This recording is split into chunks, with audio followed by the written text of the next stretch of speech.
వారు ప్రభువును సేవించుచు ఉపవాసము చేయుచుండగా పరిశుద్ధాత్మ. చూడండి, ఉపవాసము చేస్తూ ఉండగా పరిశుద్ధాత్మ దేవుడు వారితో మాట్లాడాడు.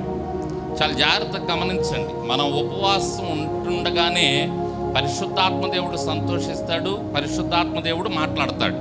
దేవునికి స్తోత్రం, హల్లెలూయా.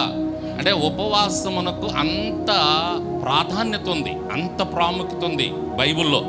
ఊరకనే మనం 21 రోజులు ఉపవాస కూడికలు పెట్టుకోలేదు. ఎందుకంటే ఉపవాసం ఉండటం ద్వారా పరిశుద్ధాత్మ దేవుని యొక్క బలాన్ని పొందుకుంటాం. మనతో ఉంటాడు, మనతో మాట్లాడతాడు, మనల్ని సరిచేస్తాడు, మనల్ని నడిపిస్తాడు, మనల్ని బలపరుస్తాడు. అన్ని విధాలుగా పరిశుద్ధాత్మని కార్యాలు జరుగుతాయి. ఎక్కడ అంటే ఉపవాసం ఉన్న దగ్గర.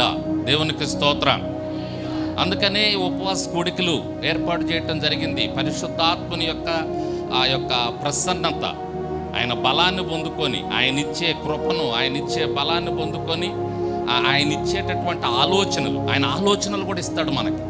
మనం ఉపవాసం ఉండి ప్రార్థన చేస్తున్నప్పుడు ఆయన ఆలోచనలు ఇచ్చి మనకు కొన్ని విషయాలు నేర్పిస్తుంటాడు.